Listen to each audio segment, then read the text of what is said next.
गुरु हा सर्वोपरी असतो. गुरुचे वागणे, बोलणे, आचरण अनेकदा शिष्यांना उमगत नाही.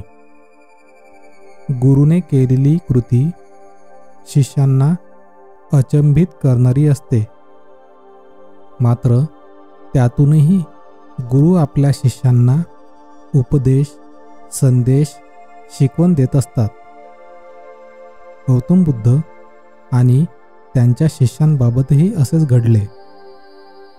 गौतम बुद्धांची एक कृती शिष्यांना समजली नाही.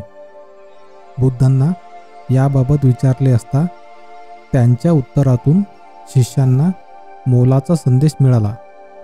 नेमके काय घडले तेच आपण बुद्ध धम्म इन मराठी पॉडकास्टच्या या एपिसोडमध्ये पाहूया. गौतम बुद्ध आणि शिष्य एका गावाहून दुसऱ्या गावी जात होते. विश्रांतीनंतर गौतम बुद्धांनी एका वृक्षाला नमन केले. गौतम बुद्ध एका झाडाला नमस्कार करत असल्याचे पाहून शिष्य बुचकळ्यात पडले. यातील एका शिष्याने बुद्धांना विचारले की आपण एका झाडाला नमस्कार का केलात? यावर या वृक्षाला नमन केल्यामुळे काही विपरीत घडले का?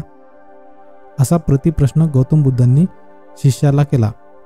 शिष्य म्हणाला की असे नाही, मात्र आपल्यासारख्या महान व्यक्तीने या झाडाला नमस्कार केल्याचे पाहून मला आश्चर्य वाटले. आपण केलेल्या कृतीवर झाड प्रतिक्रिया देऊ शकत नाही. गौतम बुद्ध हसले आणि म्हणाले की तुम्ही चुकीचा विचार करत आहात. वृक्ष बोलत नसले म्हणून काय झाले? प्रत्येक माणसाची एक प्रकारची देहबोली असते. तशीच निसर्गाची आणि वृक्षांची व्यक्त होण्याची एक वेगळी भाषा असते. आपल्याबद्दल आदर व्यक्त केल्यावर, मान सन्मान दिल्यावर वृक्ष देखील आनंदित होत असतात. आपण विश्रांती घेत होतो तेव्हा या वृक्षाखाली बसून मी साधना केली. या वृक्षांच्या पानांमुळे उन्हापासून माझे रक्षण झाले. मला शांतता मिळाली. यामुळे वृक्षाबद्दल कृतज्ञता व्यक्त करणे माझे कर्तव्य आहे. निसर्गामुळे आपल्याला शुद्ध हवा, पाणी, निवारा, शांतता मिळते. म्हणूनच सर्वांनीच निसर्गाप्रती कृतज्ञता व्यक्त केली पाहिजे. शिष्याला झाडाकडे पाहायला सांगून गौतम बुद्ध म्हणाले की तुम्ही जरा वृक्षाकडे निरखून पहा. वृक्षांच्या पानांची सळसळ हीच त्यांची प्रतिक्रिया आहे.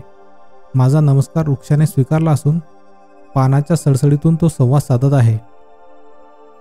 पानस्थांची यापुढेही अशी सेवा करत राहील असे आश्वासन वृक्ष या माध्यमातून देत आहे, असे बुद्धांनी सांगितले. शिष्याने झाडाकडे पाहिल्यावर बुद्धांनी सांगितलेल्या गोष्टीचा त्याला अनुभव आला.